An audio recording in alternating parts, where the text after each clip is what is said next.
And now, without further delay, let's begin today's event, sponsored by Everbridge and hosted by American Banker. I'd like to introduce our moderator for today, and that is Mike Sisk. Mike, you have the floor. Thank you very much, Adam, and I would like to welcome the audience once again. We are very grateful that you have chosen to share some of your busy day with us. We know that your time is valuable, and we will honor that today with what I'm confident will be an engaging 60 minutes or so of discussion. Once again, our topic is what's new in protecting your digital transformation initiatives. And my name is Mike Sisk. I'm a contributing editor at American Banker, and my articles have also appeared in Barron's, Crane's New York Business, Inc., Institutional Investor, Strategy and Business, and Worth. And I am very, very pleased to introduce our speaker today, Ken Watson. Ken is Industry Solutions Director of Financial Services at Everbridge. He joins the COE Industry Solutions team from Larson Financial, where he was VP of IT. At Larson, Ken led the design and implementation of numerous financial services cloud applications, such as Salesforce Financial Services and Orion. Prior to that, Ken held leadership roles in IT and risk management at Synchrony Financial, which was formerly GE Capital, USG, and Deloitte. Ken also served as an officer in the United States Air Force and as a graduate of the University of Illinois and Northwestern University Kellogg School of Management. And we are just very delighted to have Ken with us here today. And just before we jump into things, I wanted to reiterate two quick housekeeping notes that Adam mentioned, and that is we do have time at the end for Q&A. You can put your question into the queue, and we very much want to hear from you. If we don't get to a question you've asked today, we will definitely follow up after the program. So please ask away. We very much want to hear from you. And we also have a couple polls. I always encourage 100% participation. So if you can weigh in on those polls, they will pop up, and you'll have about 2 minutes to make your selection while those are up on your screen, and we kind of continue along with our program. So that with that little housekeeping out of the way, I think I would like to officially turn things over to Ken to get the ball rolling here. Ken, the floor is yours. Hey, good day. Thanks for taking time from your busy schedules to join us today. I'm Ken Watson from Everbridge Center of Excellence. I'm based out of Dallas, and as a Center of Excellence member, one of our primary jobs is to help clients and prospects with documenting their as-is people, processes, and technologies while understanding their to-be vision. In doing, we help craft business cases that reflect the business value from using Everbridge products and services. And those business cases are complemented by Forrester research, as well as hundreds of actual implementation learnings. And we do this free of charge as an extension of our sales team. So before I begin, I'd like to share with you that our company's mission is to keep people safe and businesses running. So let's level set on our theme today. What's new in protecting your digital transformation initiatives?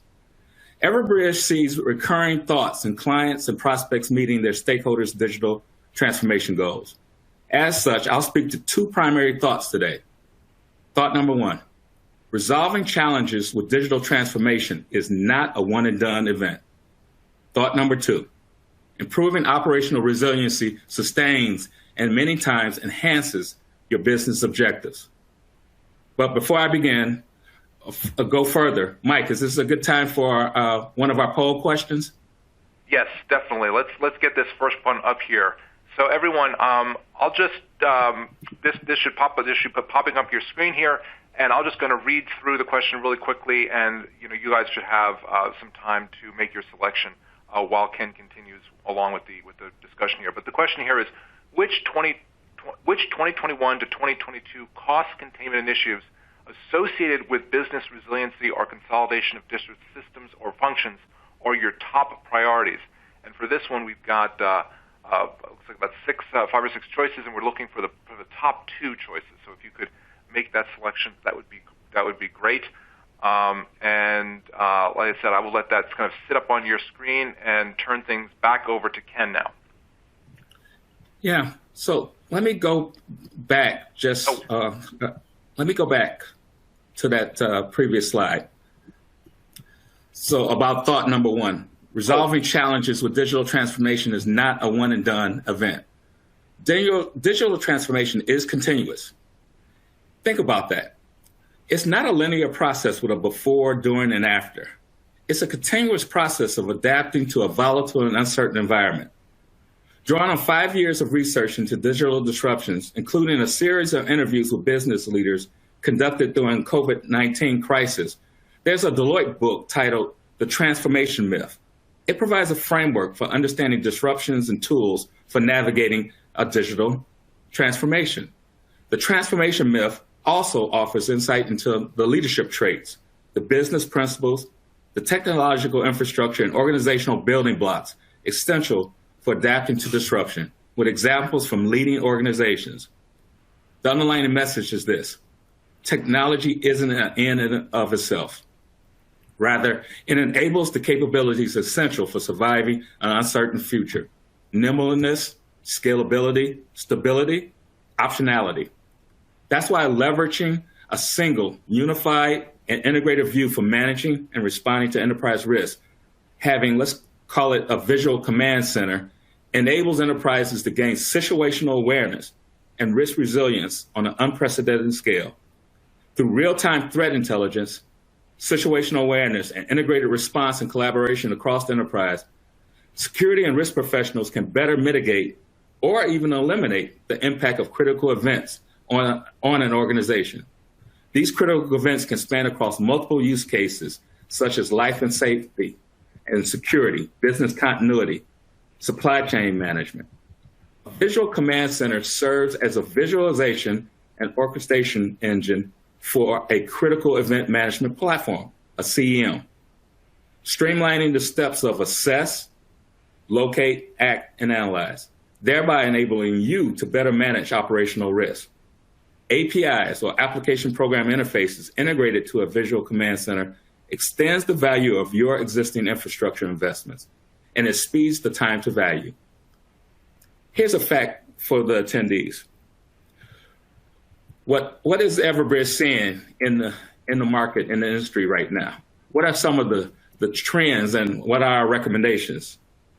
Operationally, resilient organizations generally have a diverse and flexible framework, and this is integral to delivering a planned strategic change and navigating either a physical or digital disruption.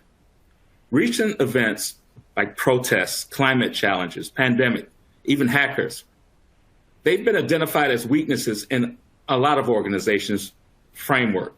And in anticipation of uncertainty in the coming decade, many organizations are taking the opportunity to reassess their ability to minimize the challenges, increase their visibility to adhere to regulatory mandates.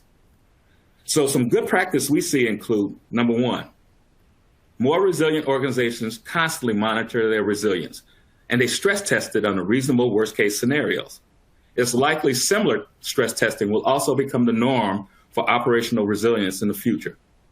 Number two, technology can allow for rapid, timely, accurate, and relevant data that allows for real-time reporting, providing you with the flexibility to respond in a crisis and make informed decisions.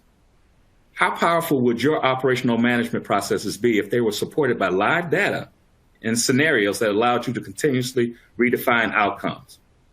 And third, another practical way is to use prompt human communications when something goes wrong, rather than risking falling foul with unclear and unhelpful messages when it matters the most.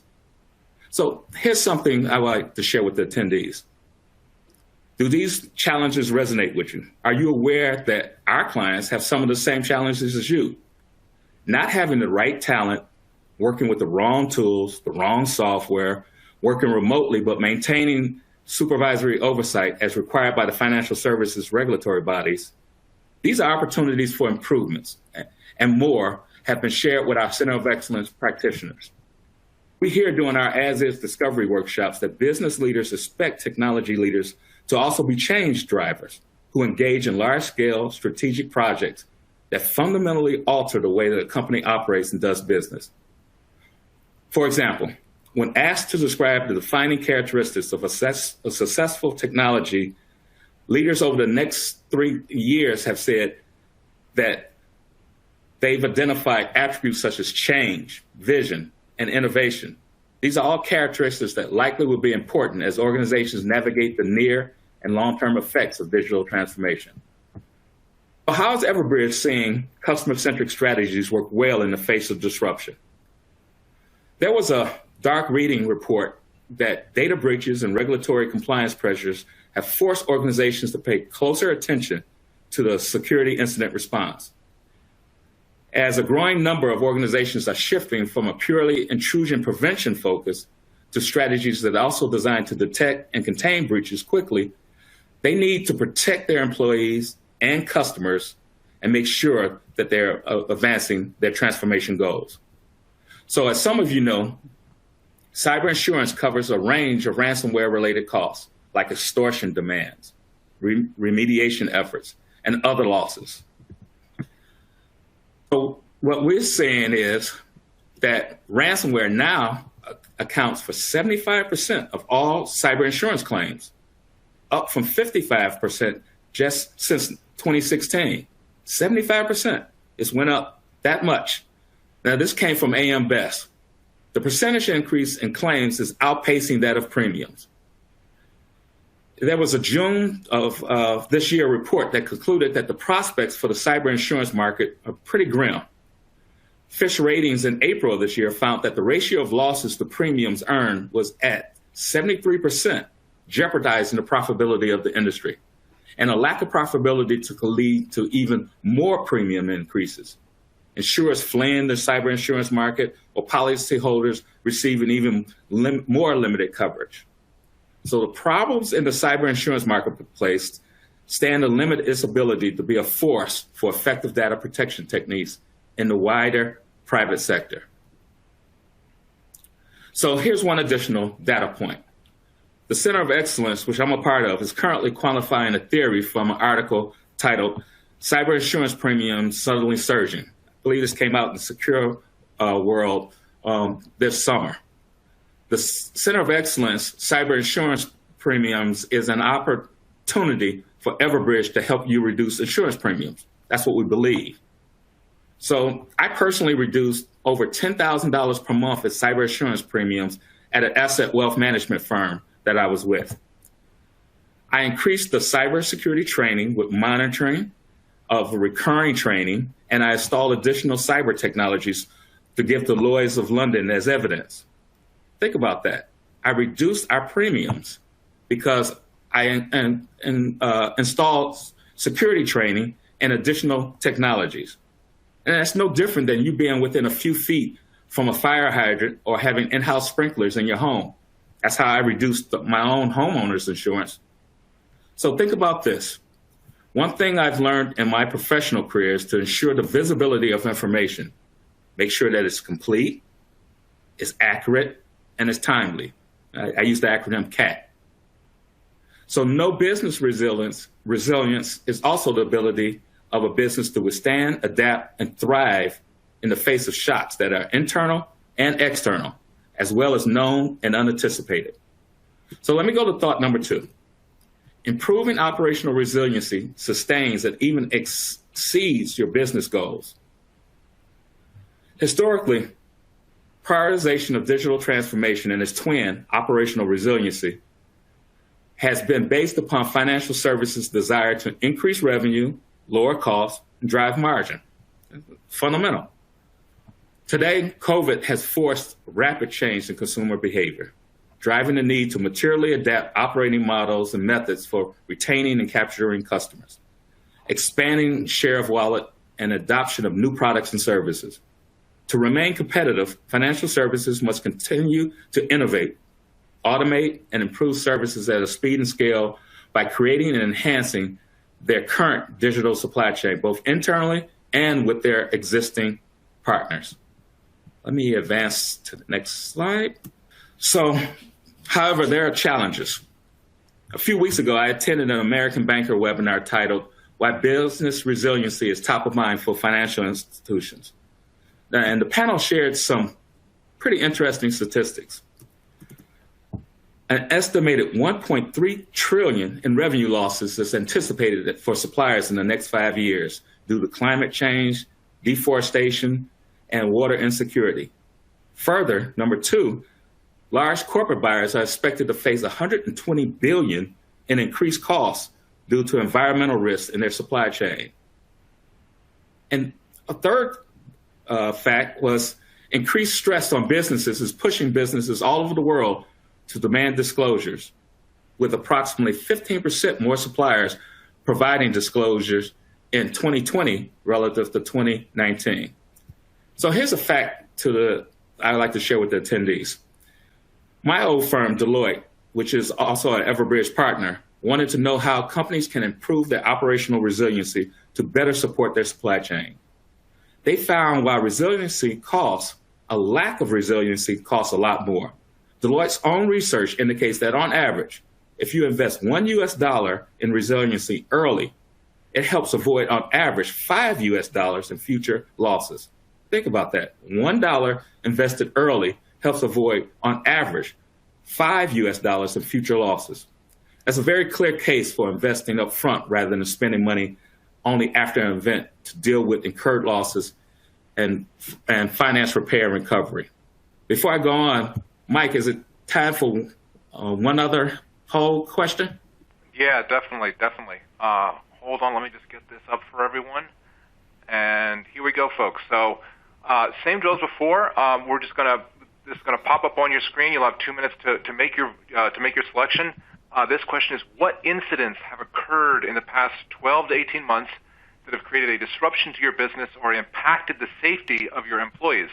So again, please choose the top 2 of these. So that will be there for you to weigh in on in the next couple minutes. And now let me kick it back to Ken. Yeah, can we advance to the next slide? I will do that. Since working with Forrester in the summer of 2020 on our total economic impact report, we continue to add CEM clients or critical event management clients to the base study for data validation. So Forrester interviewed Everbridge clients on the cost and the benefits of CEM and used data obtained to form a composite organization with the characteristics of the interviewed companies. So based on that client data, Forrester qualified the benefits of CEM in 5 main areas. 1, reduced losses from business interruption. 2, reduced IT downtime. 3, avoided property and inventory damage costs. 4, avoided costs of lost employee productivity. And 5, increased security team productivity. There were other benefits that could not be quantified but were referenced. But as such, they weren't included in the total economic impact calculation. So Everbridge uses these same areas of benefits when calculating the business value during the CEM workshops that we conduct, as well as additional data provided by clients. So in order to keep up with the ever-increasing speed of business change set by technology leaders, financial services executives must be willing to lead with innovative vision. However, in order to successfully push their organizations forward, innovation and transformation must be grounded in a realized return on investment. And studies have shown that there's no better time to establish the ROI through transformation than in the midst of large-scale crisis. So McKinsey observed companies that transform their business models during the Great Recession outperformed their peers in total shareholder returns by 20% in the immediate aftermath of the crisis, and 150% 8 years later. Companies that move early and decisively in a crisis do best, McKinsey researchers were stated. So let me share another data point. Whether it's a Big 5 consultancy, a systems integrator, or a boutique design shop, IT leaders, better yet, business leaders, need help fulfilling digital imperatives to reduce time to business value. My suggestion is bet on the ones with a proven track record whose values most closely align with yours. And as such, Everbridge has partnerships with such firms. Talk with our sales account executives who can help you align your business values with an existing vendor partner or one of our recommended vendor partners like Control Risk, PwC, or Deloitte. That's why we believe in today's world, business resiliency is no longer optional. In fact, according to a Gartner report titled Predicts 2021 Organizational Resilience, by 2025, 70% of CEOs will mandate a culture or organizational resilience to survive threats from COVID-19, cybercrime, severe weather events, civil unrest, and political instabilities. August the 25th of this year, the Biden administration continued to point to cybersecurity as a priority amid the uptick in cyber attacks. Among the actions the White House has taken this year is an executive order directing the federal agencies to boost security protocols and mandating cyber incident reporting from large pipeline companies. But more collaboration is needed between private companies and government. The private sector in many cases has more authority or influence than the government to make necessary cyber changes. The meeting focused on ransomware, but the root causes of malicious cyber activity and how to ensure that cyber security is baked into technology sold by the industry from the start. Some of the participants include chief executives from IBM, ADP, as well as banking giants such as Bank of America, U.S. Bancorp. It was energy companies such as Southern Company and Duke Energy in attendance. And water and wastewater utilities included American Water Works. So let me share an early experience in my career. As a young second lieutenant in the United States Air Force, I actually built the maps for the B-52s to hit their targets in Russia. That was one of my first primary jobs. So at this longitude and this latitude, the B-52 would hit its target. If that target was already destroyed, then they would head to their second or third target. The approach to the U.S. Air Force used then, and I believe they use today, is early warning and detection. The mission, let's say the business goal, would be achieved if they had situational awareness of what was occurring real time as targets were or were not destroyed. I believe the same occurs in the business world. You need situational awareness of what has occurred or is occurring to give business leaders more time to assess and reassess their options. Think about that for a moment. As I stated earlier, ensuring visibility of information through CAT. Is it complete? Is it accurate? Is it timely? That gives business leaders more time to assess and reassess their options. Let me pause right there and before we move on and say, Mike, I don't know if we want to do our final poll question right now. I think this would be a good spot for it, actually. Let's jump in and everyone. So this is our third of our three polls. So this one is: what improvements are you looking to bring to your digital transformation journey? Would you want to improve customer experience, consolidation of disparate systems, improve automation to decrease response times and service disruptions, or all of the above? So I will let you all make your selection and turn. Ken, would you like me to proceed to the next? Yep, there you go. Yep, there you go. All over to you. So let's move our discussion today to some user success stories. And I'll set the stage by actually talking about one in particular, a couple in particular. So let's set the stage with reviewing the phases of an incident response with current investments and how Everbridge impacts this process. It's when these services fail or become unavailable that an incident is created and the IT teams are mobilized. The most severe will be your P2s, P1s, and major incidents, priority 2s, priority 1s, and major incidents. You can call them severity 1s or severity 2s. Whatever you call them, they're pretty high on your list. So when a critical IT incident occurs, most organizations, if not all, will have some sort of SLA, service level agreement in place. It's agreed upon with the business, and it sets the maximum resolution time based on the incident severity. For instance, most organizations, the P1 is normally around 4 hours. So how do organizations go about their incident resolution? Well, most of them, they've heavily invested in IT monitoring tools, application performance, network performance management to detect issues as soon as possible. They've also invested in ticketing systems like ServiceNow, Remedy, or Chairwell to log all the information regarding the incident in a central system. It usually takes anywhere from 10 to 20 minutes to detect, classify, and categorize an incident. So the investigation, the remediation, and the verification that the incident has been resolved is usually the responsibility of your most qualified IT staff. So it's usually your network engineers, your database administrators, or DBAs, your application developers, your DevOps team. This phase can be very quick, usually around an hour, but it can also last for days, depending on the situation. So The highest degree of difficulty for many organizations is finding and engaging the right IT staff to meet the SLA or service level agreement quickly. So the step which consists in providing the technical information found in the monitoring tools or the ticketing system to the IT resolvers is the most time consuming because the organizations may still rely on the call trees, manual phone calls or whatever. So Everbridge found out that the average time to find and engage the right IT response team can take anywhere between an hour and an hour and a half. As you can see from this slide, up to 70% of the mean time to response can be spent on this R, the rally and response. That's a lot of time. That's a very long time.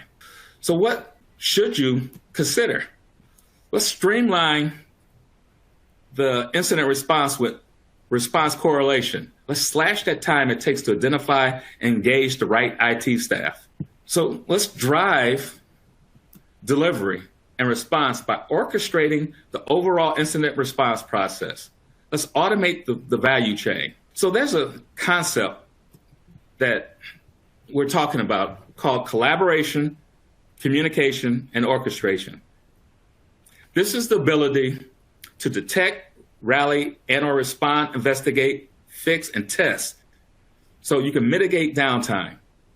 Know that whenever one or more of your assets is impacted by a risk, whether it's internal like system performance or external like flooding, we need to assess the situation. We need to locate the impact to staff and services, as well as respond to stakeholders. We need to take action that allows us to operationalize the operations resilience response. And then during and after the recovery process, we need to analyze the stages of that recovery. In summary, we need to provide stakeholders with dynamic thresholds of performance. And finally, we need to provide post-incident reports and analysis of our performance. So what this does is it gives you a better holistic view. When I came in as a Deloitte consultant and I performed as-is assessments in a previous life, more often than not, I found there was not a holistic assessment of a firm's as-is environment. More often than not, when I did the process mapping with the swim lanes for who was responsible for what process and the handoffs between those processes, I found that there was operations silos. They hindered dependencies between people, process, and technologies. And if we wanted to increase a firm's speed to respond, we knew the response time was critical to reduce the magnitude of damage. In doing, we needed to eliminate silos and create a more holistic view. This is even more evident when I obtained my CISM, cybersecurity certification, and I applied the lessons learned to the financial services operations that I led. I've personally experienced where sharing information cross-functionality across the business unit outweighs not doing so. So there's a number of benefits highlighted on this slide. And one particular I would like to highlight is the WorldPay example in the lower left. Here's an example whereby CEM enabled WorldPay to resolve IT incidents more than 15 times faster. They went from 46 minutes down to 3 minutes. This enabled a cost avoidance of over $380,000 per critical incident. Think about that for a moment. Having the right people, performing the right process, using the right tools. So when you look at these benefits, the end game suggests that you have enhanced use of your DevOps, the staff that creates and maintains your system. 2, you can have expanded use of service monitoring. And 3, you have improved issue response through automation. There are some typical customer return on investments I like to share with you. And I just wanted to point out one, which is principal, as you see in the lower left. The principal executives and IT leaders, they were buried with a deluge of alerts that generated from their NetCool system to monitor their system. They had 323 groups and more than 12,000 users. They had 219 in the NetCool tool itself. The volume was just overwhelming. So during 1 month, 3,600 events produced more than 352,000 notifications in 1 month, 3,600 different events, and they had 352,000 notifications. So previously, with the resolution teams, they were required to respond to some types of incidents, but they had to receive their notifications only through call trees. It was a very lengthy and manual process that drastically slowed down their resolution times. So what was the solution? The IT leadership implemented a set of subscriptions so executives and IT staff could choose and self-maintain their specific notifications. The result was an incredible 1,108 individual subscriptions. They lowered it. The available subscriptions varied by role, so it only went to the specific person responsible. And the communications method was even better for targeting. So more areas of the company started to use the Everbridge X Matters tool. And what they were able to do was set the level of which notifications they wanted to receive and what they didn't need to receive. So before Everbridge X Matters, one notable event produced 9,000 notifications during a 12-hour period, and an avalanche of emails and phone calls, overloading the prior solution. Today, with X Matters, over 12,000 notifications have been sent in a 10-minute window with no adverse impacts due to targeting and subscription. They had increased productivity. So let me summarize about what's new in your digital transformation initiatives. When the hacker group DarkSide deployed a ransomware cyber attack against the Colonial Pipeline earlier this year, even they didn't expect the pipeline to be taken down. They said, our goal is to make money and not create problems for society. While steps were taken, including the issuing of emergency legislation by the U.S. government, this is an example where the physical and the digital worlds collided, and real-world impacts affected people and businesses. I think most of us know that the attack cost Colonial $5 million in ransom, and the country and people were significantly impacted more. This past summer, the Irish Health Service also suffered a cyber attack on its computer system, described by the minister as possibly the most significant cybercrime attack on the Irish state. This resulted in a temporary shutdown of their IT systems, causing a significant impact on patient care, with appointments canceled and long delays. This attack is also believed to have originated from a cyber gang looking for money. So both of these examples highlight the risk ransomware can pose to citizens, businesses, and the critical national industrial infrastructure. DarkSide is only one cyber gang operating as a business. They develop their own software to encrypt and steal data from companies, which they can then provide to associates who will pay DarkSide a percent of their earnings. They even hold press conferences announcing the release of new software. And they have an ethics page on companies that they say they will not attack. It's truly a business. So this is a world apart from the stereotypical view of hackers, often perceived as shadowy, secretive, or marginal groups of loners, depicted as wearing hoodies in a darkened room, implying hackers are just online teenage gangsters rather than unscrupulous business people making money through criminal actions that they actually are. I can give you many other examples, from suspected Chinese hackers targeting electricity at grid operators in India to unknown hackers attempting to raise the level of sodium hydroxide in the water supply in Florida. It's estimated that there is a cyber attack every 39 seconds on average. And since COVID-19, the US FBI has reported a 300% increase in reported cybercrimes as hackers leverage the opportunity to attack vulnerable home networks and leverage communications related to COVID-19 as bait. I can't go without saying that these threats will only get worse. The combination of monetizing and transforming hacking into a business, the expansion of home working already in motion but accelerated dramatically by COVID-19, and an increase in Internet of Things devices means that businesses must bring digital transformation to their physical security. So what's the solution? Increasingly, organizations are combining 24/7 response function of business continuity, physical security, cybersecurity, and crisis management is what's commonly called a fusion center. It's a joint information center or centralized incident response team. The goal of the Fusion Center is to provide a centralized response team with resources, expertise, and information needed to detect, prevent, and minimize the business impact and disruption of critical events. So to ensure the effectiveness of the Fusion Center, technology to facilitate and automate the response needs to be in place. Organizations need a single technology solution that enables them to assess and understand exactly what is happening, understand the situation and the impact, and correlate that to impacted employees or other assets, regardless of whether they are physical or digital.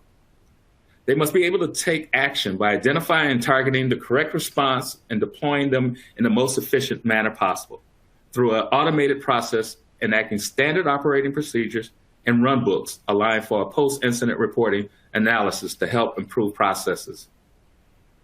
So, in summary, you need a critical event management for both digital and cyber incidents.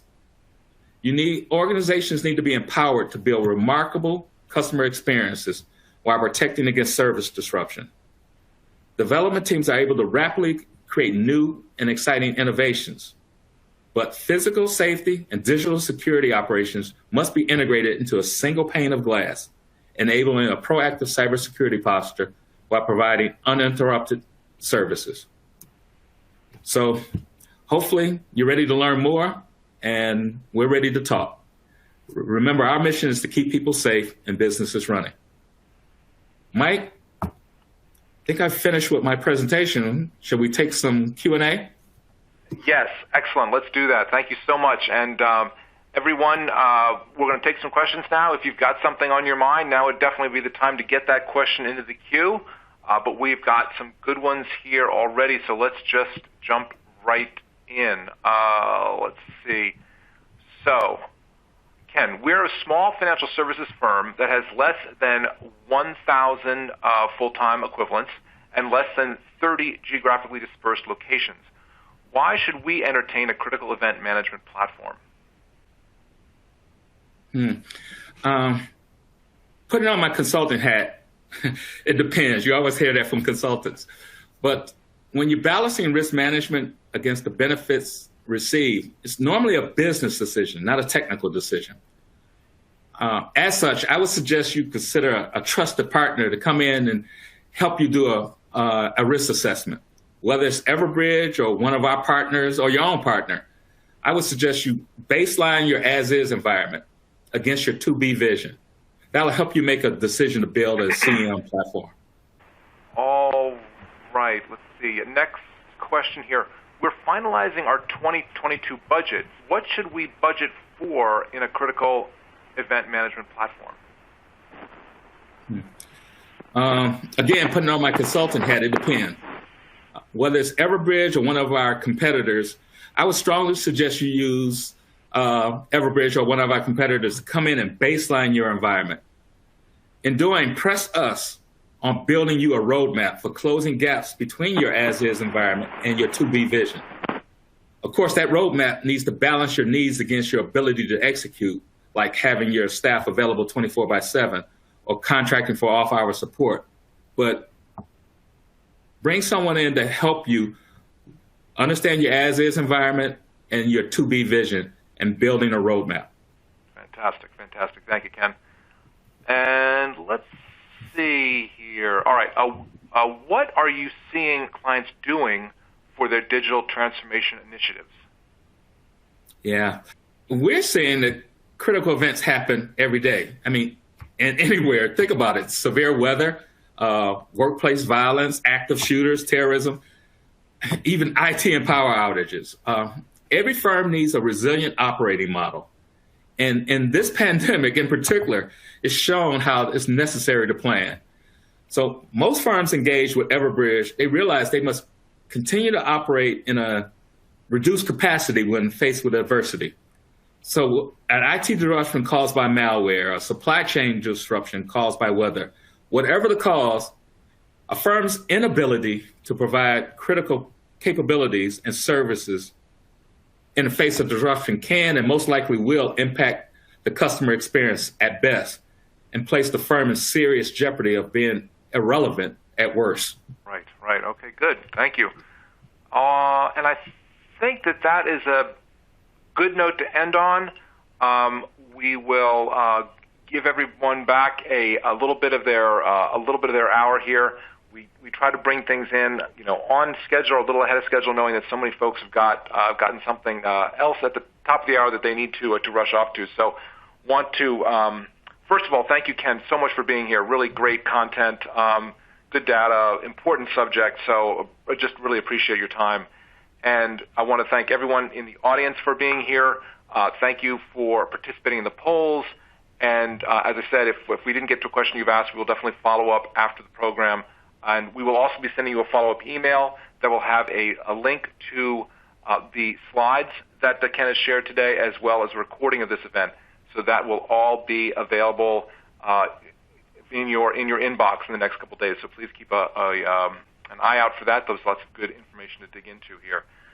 So with that, I think I will officially wrap it up. Wish everyone a wonderful rest of the day, and I hope you'll join us again here very soon. Thanks so much. Thanks.